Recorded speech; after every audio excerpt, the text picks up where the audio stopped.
Hello, everyone. It's Alexander Ermenko, a ruling reality coach, and it is 31st of January 2023.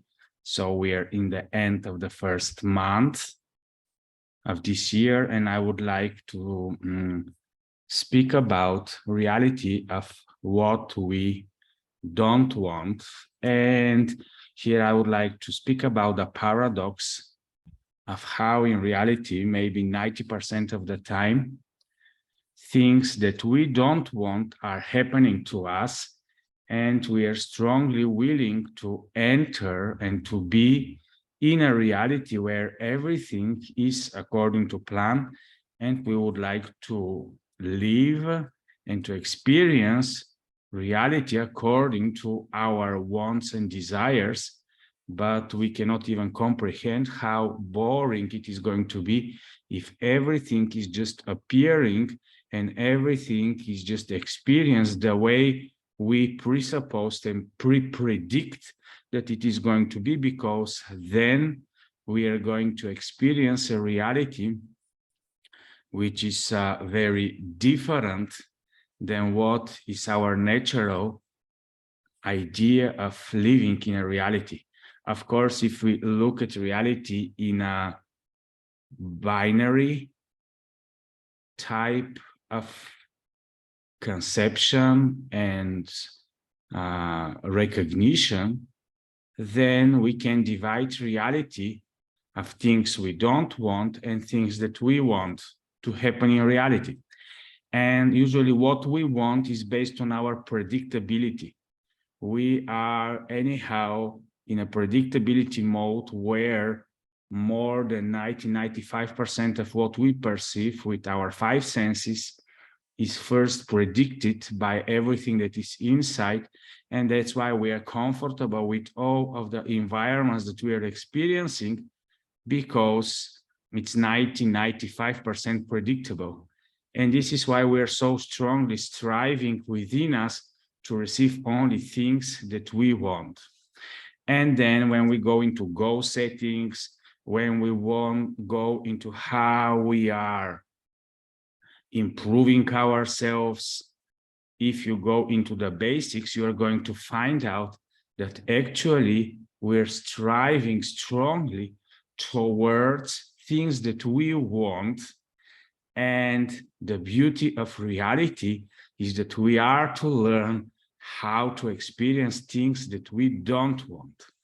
And it is a very interesting skill, and I'm using it daily, and it helps me a lot, because it is again validating that we are not what we think we are, and whatever desires we have and whatever type of intent we are using, very often we think that this intent is accurate, it is relevant, it is unique, it is everything, and all reality is to validate our intent.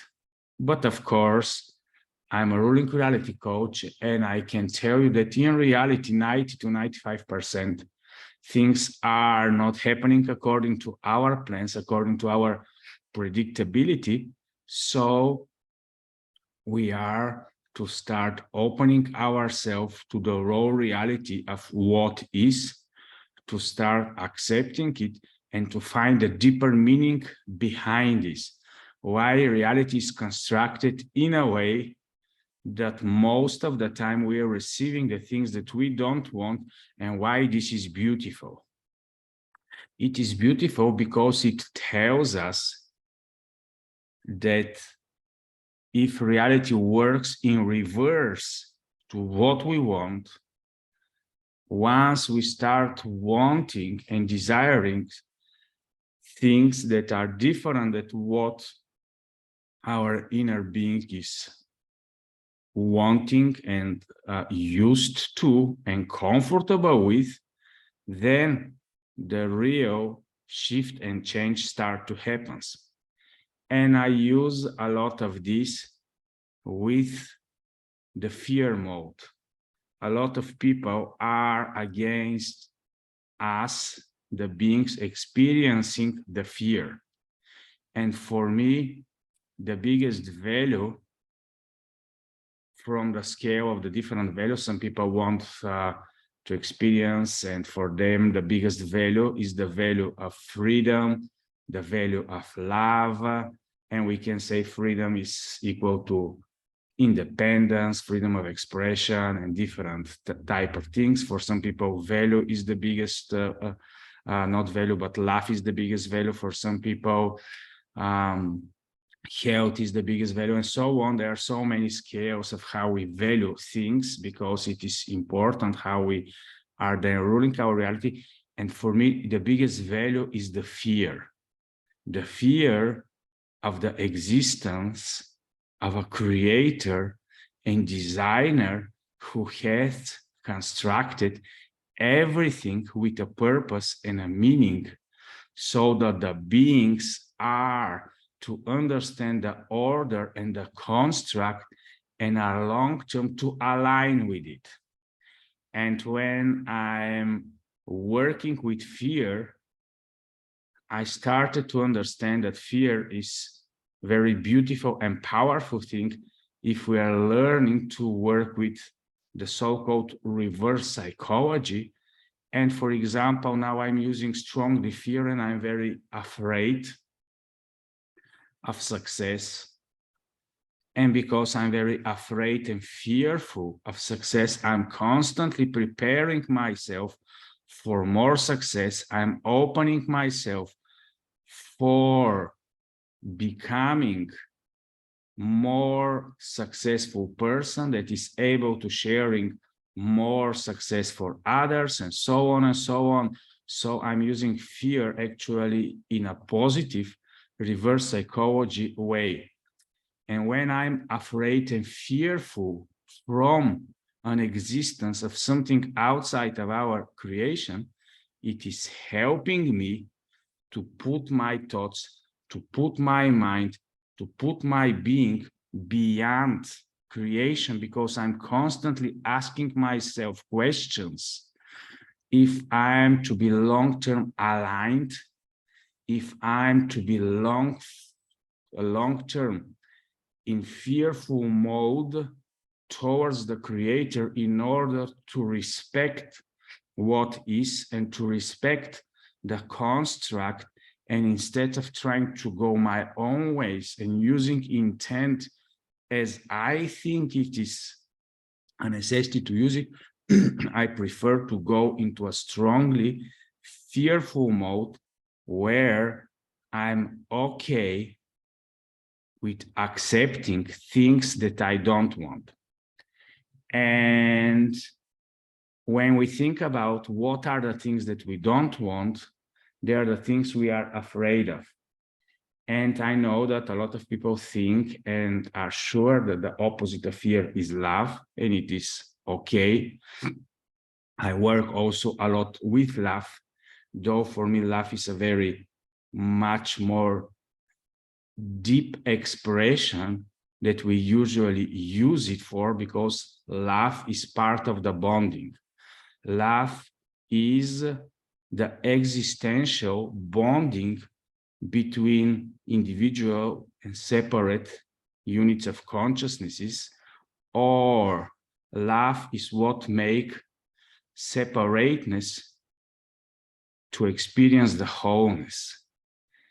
And it is the glue, in a sense. Then what is the fear doing in all these processes?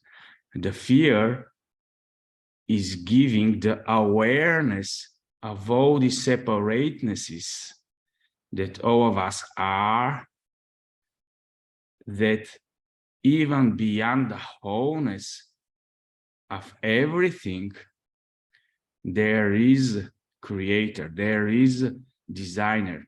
We are, through the fear of the existence of a creator, in a mode where we constantly, whatever we are doing, we are thinking and we are focused on the beyond. It is helping us to deeply go into the invisible, into the unknown, into the unexplained, and to try to grasp it, to try to put form, to put construct in what is not possible to have meaning on construct, because we cannot go there and understand it. And what we are observing with our five senses through our daily reality is only the expressions of the being that is beyond creation. And this is helping me a lot, because when in reality I'm experiencing things that I don't want, I don't become angry, I don't become resistant. The only thing this is showing me that I'm not able to experience the things that I want, because in all these moments, I'm not in coherence and I'm not in alignment, or I'm not still understanding that maybe the things I label as things that I don't want are actually not only the things that I need, but also deep inside of me, these are the things that I'm attracting and I may be willing to experience, but it's on a very deep subconscious level, so I don't understand it. That's why whenever the daily reality is going into different mismatches, or sometimes I'm playing a lot with the experience where I'm 100% knowing that I can create and go into more and more shaping of my experience in reality according to my intents, but then sometimes I'm giving up and I decide to experience things that I don't want, just to feel it, just to understand it, just my being to go into state where it is uncomfortable, because not everything is going according to my plans, but I'm also to accept and to revere that all the time, all probabilities, all possibilities that are possible and able to exist are 100% according to his plan, according to the plan of the creator. And it is very interesting because reality is objective, and also when we are making decisions, when we are choosing what to collapse and what exact intent and goal setting we are putting for every year or for every month, it is beautiful, but we are always to be open for this, for our intent, or for something better. It is a very beautiful concept I learned from Peter Sage through his Elite Mentorship Forum, where I was there for twice for 6 months, and I'm a trainer now for his Elite Mentorship Trainer program. But what I was willing to express with this, that it is beautiful for us to express our intent, to enjoy when we manifest things that we want. But if we are just labeling the things that we don't want as negative and just reverse our conception and just reverse the context of everything else that was not according to our initial intent as things that are maybe better for us than what was our initial plan, then we are going to start looking and receiving a different understanding about how reality works. And I know a lot of us are not liking the negative parts of the reality expressions, and everything, Alex, which is not going according to plan, I'm going to label it as negative. Everything that is not allowed to me, I'm going to regret. Everything that I was not able to achieve, I'm going to label as defeat, and so on and so on. And if we're doing all the time this, we're only proclaiming and stating through our expression that we are not okay with the existence of all the probabilities that are possible. Because in the moment, for me, all the probabilities are possible. And I remember once I was arguing with my daughter and she said, you are now very confident, but what is going to happen if you are going into 100% disaster, if you are failure, if you are bankrupt, and so on and so on and so on. A lot of big negative things are happening to you. How are then you going to look and perceive life? And because I don't know why, but from many years ago, I always go from the worst case scenario forward for everything in life. I have envisioned my life divorcing me. I have envisioned my children being dead or being captured for revenge, or whatever evil and negative scenarios you can think about. I like to first experience them in my inner being in order to be able to accept everything that is possible to happen. And then when I move through reality and when I see beautiful, different probabilities appearing for me, I'm so thankful and grateful that I'm able to see alive children, that I'm able to speak with them daily, because every moment, everything that we label as negative is also 100% possible, probable, and acceptable from the reality perspective. And once we look reality from this angle, we are going to understand how big of a success we are, because we are never close to the scale of almost 90% negative scenarios.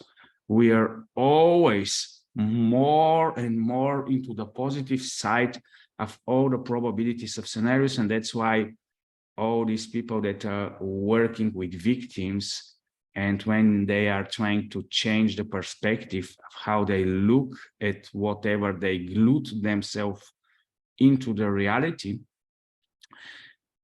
it is always through reverse psychology possible to convince them that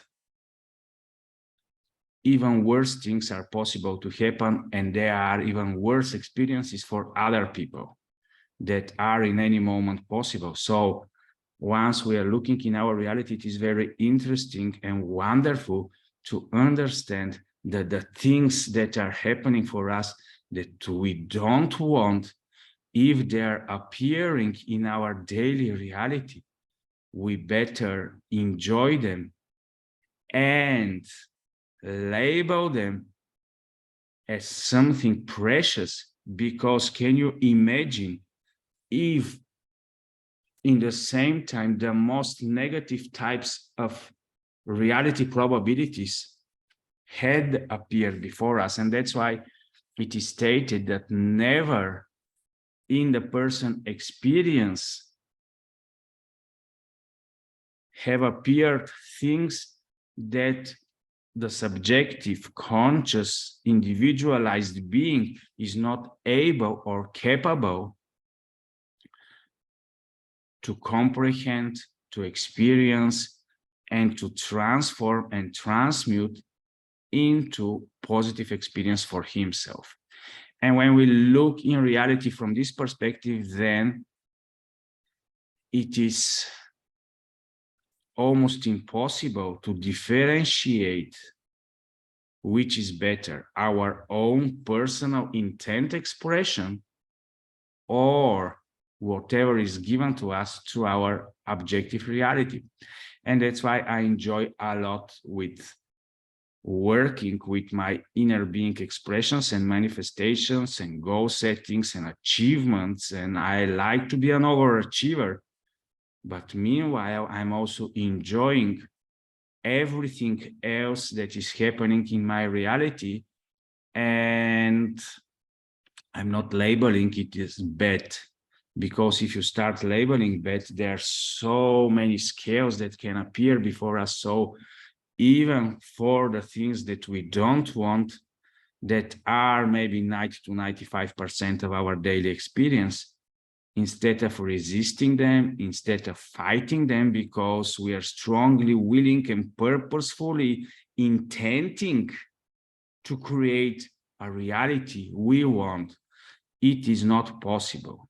We will never experience a reality that we want, because then we are proclaiming us that we are able to generate a reality that is better than what is happening to us on a daily level.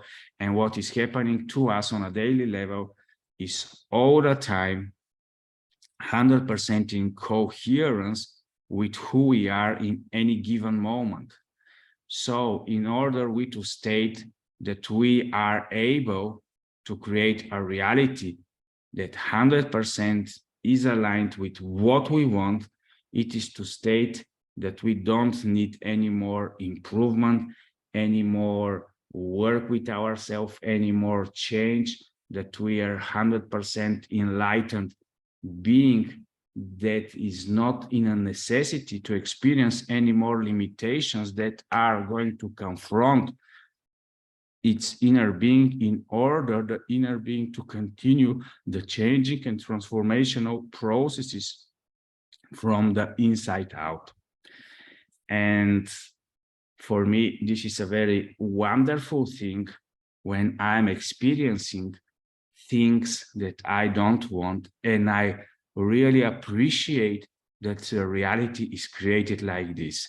I can even not imagine what reality is going to be if it was allowed for us to make everything that we want to appear in our reality. It is going to become such an artificial, such a non-authentic, because a lot of the time, the things that we want are actually things that we don't want, but we are not willing to admit it. And we are not willing to be honest with ourselves. And sometimes when we make the internal audits, we are realizing that more of the things that we are saying that we want are actually things that we are retranslating, and they are not part of our uniqueness, and they are not part of our real essence, purpose, and meaning of why we are here in this experience. So this is it for today. I was just willing to express a reality of what we don't want, because this is normally what we experience in 95% of our daily reality. But just enjoy the processes that are helping us to confront it in a transmutal way, where we are understanding that it is beneficial for us in order to reform, to transform, to transmute our inner being into more change, into more desire to be aligned with the source, in order to understand all the why questions. Because the why is a very interesting question, because the why is a question that requires no time limits, that requires non-linear thinking. Because from the linear and time perspective, 90% of our whys can be transformed very strongly and fastly into blame, into accusation, into judgments, because we don't know the end from the beginning. We don't know the yesterday, now, and tomorrow And we are looking in reality from the realm of the daily experience. While if you think about reality as a pyramid, where on the top, where is the creator and the designer of everything, he can see in all direction, in past, now, and the future.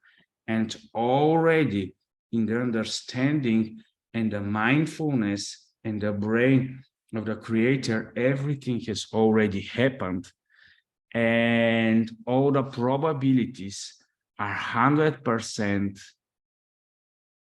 experienced, lived, or whatever, and we are going into our timeline and we are experiencing some things, and we are happy that some of the probabilities didn't happen, or we are strongly regretting that some of the probabilities we missed, and whatever, but we are going into our line of experience through all the probabilities, and we are creating something that is a unique path that nobody else is going to experience and we are going into our final destination. But meanwhile, the most important thing is how is our connection with the beyond, how is our connection and understanding and knowledge of the source going on. This is the only important thing, because whatever paths of experiences we have, since all the probabilities are not labeled as good or bad, and we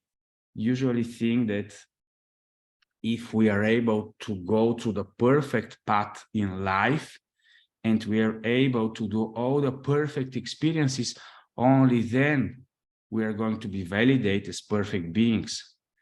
And because we are thinking that this is the important part of the process, while from the creator point of view, where everything is probable, possible, the only thing that matters is the connection and nothing else.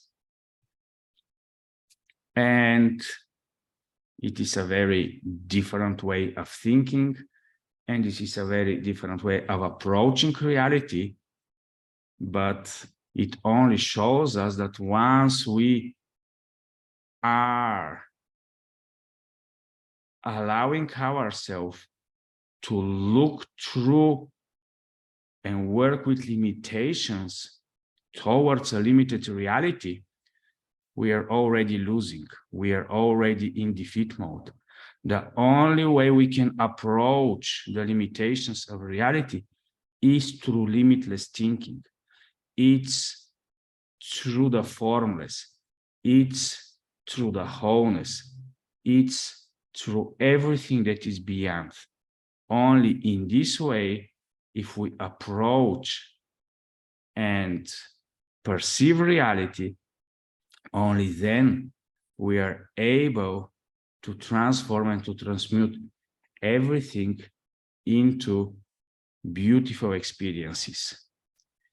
And this is why I strongly propose all of us to understand by the contrast between the reality limitations, whatever they are for us. It doesn't matter how beautiful we label them as richness, houses, beautiful wife, children, and so on. It's still limitations. And our limitless being is constantly, on a daily basis, every second, experiencing these limitations, and it is 100% encouraged to express its limitlessness in the outside reality. And the only way it can happen is through the connection with the creator. So thank you for watching today. Enjoy your reality. Enjoy the daily experience. And as I'm doing daily, continue exploring and ask deeper questions, because the beauty of reality is not on the surface. The beauty of reality is in the deepness and the beyond. Bye-bye.